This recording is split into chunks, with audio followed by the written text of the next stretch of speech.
Pliny, sang senior bangsa Ponisia atau pelaut Mesir yang tinggal di pantai Ponisia, menemukan kaca secara kebetulan.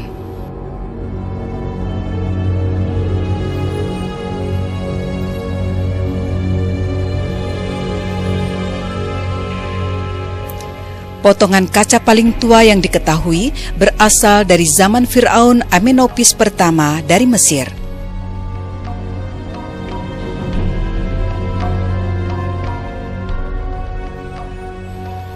Ia berkuasa dari tahun 1557 sebelum Masehi sampai 1530 sebelum Masehi.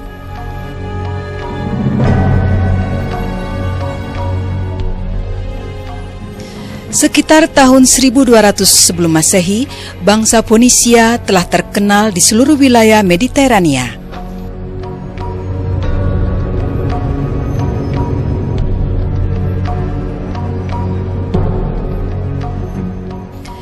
Peralatan kaca dibentuk dalam cetakan, tetapi sekitar tahun 250 sebelum Masehi, bangsa Syria memperkenalkan meniup kaca.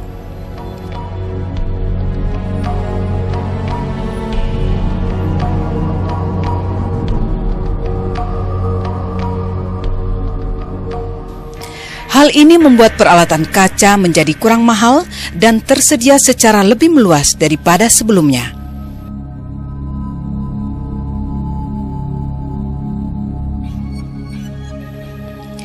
Kaca amat transparan bermutu tinggi ditemukan di tahun 1463 oleh seorang peniup kaca Fenisia dari Pulau Murano.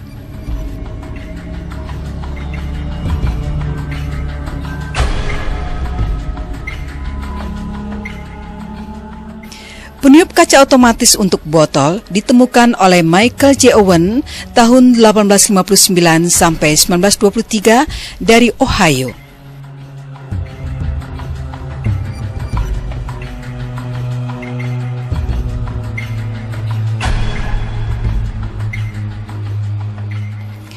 Prosesnya dipatenkan tanggal 26 Februari 1895. Metode memproduksi lempengan kaca datar luas untuk jendela ditemukan di tahun 1910 secara simultan oleh Irving W. Colburn di Amerika Serikat dan Emile Fourcault di Belgia.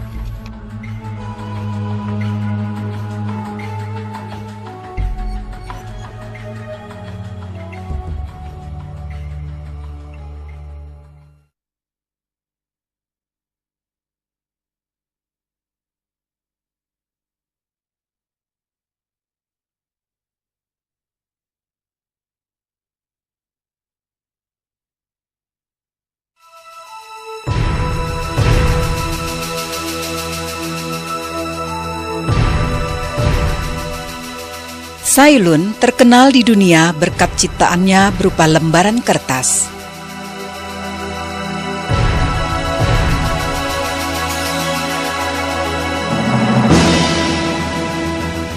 Sebelum adanya kertas, menulis atau menggambar digoreskan di lembar kulit, dedaunan, dan tulang belulang yang kurang praktis.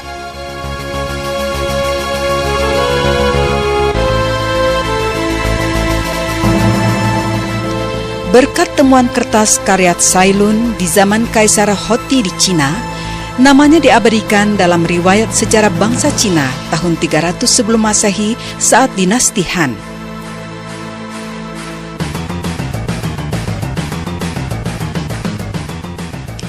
Orang-orang Cina selalu menghubungkan si pencipta kertas dengan penemunya Sailun.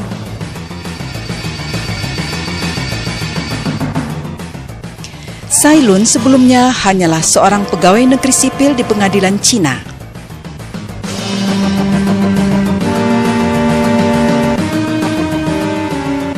Karena Sailun bisa menciptakan kertas yang sangat bermanfaat, pihak Kekaisaran Cina memberinya gelar bangsawan.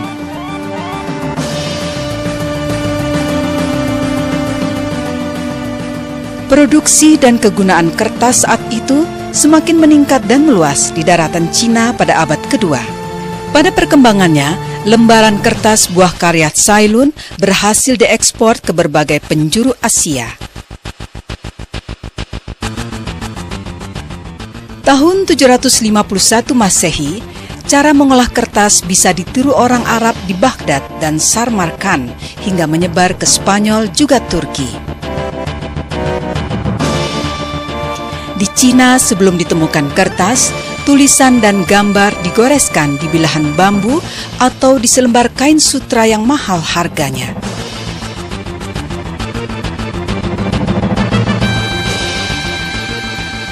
Di Eropa, teknis menulis sebelumnya digoreskan di lembaran kulit sapi, kulit kambing, dan papirus, termasuk benda-benda yang cukup langka dan mahal harganya. Di abad ke-12, cara mengolah lembaran kertas mulai ditiru dan dipelajari orang-orang Eropa. Teknis pembuatan kertas tentu saja bukanlah sesuatu hal yang mudah saat itu. Marco Polo, si pengembara dunia, menjuluki Cailun mengangkat derajat bangsa Cina di atas bangsa Eropa pada abad ke-13.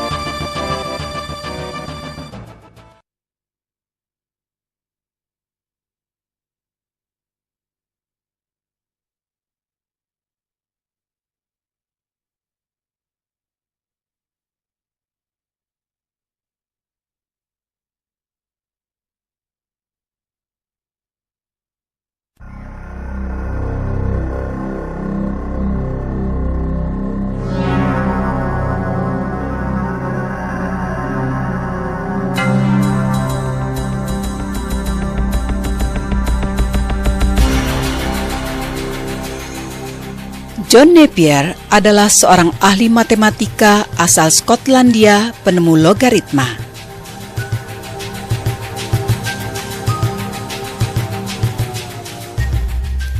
Napier memberikan kepada kita cara paling gampang dan hemat dalam menyelesaikan kalkulasi kompleks.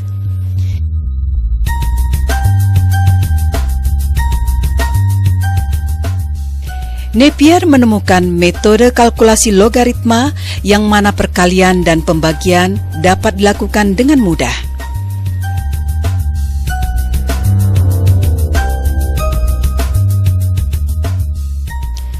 Metode ini secara luas digunakan oleh ahli perbintangan, ahli navigasi, insinyur, dan ilmuwan.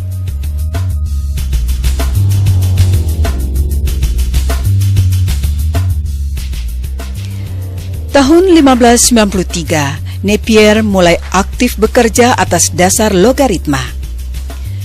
Berangsur-angsur metodenya mencakup suatu sistem perhitungan, akar, perkalian, dan hasil bagi bisa dengan cepat ditentukan.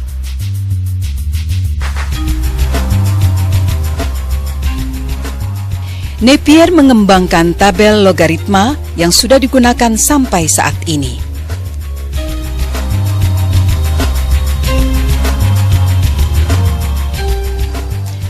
Tahun 1614, Napier menerbitkan tabel logaritma naturalis dengan bilangan dasar. Kini dikenal dengan nama logaritma Napier.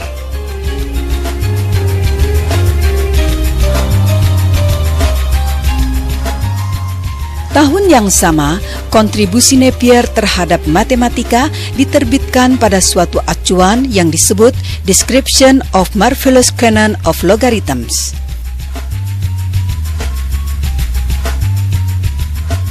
Selanjutnya, Napier membuat logaritma biasa dengan bilangan dasar 10 sesuai anjuran rekannya Henry Briggs agar memudahkan pemakaian.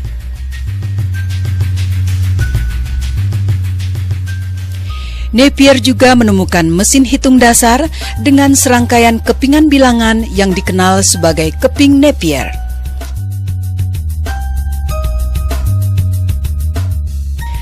Tahun 1820, acuan Napier lainnya berjudul Marvelous Canon of Logarithms dipublikasikan setelah Napier meninggal dunia.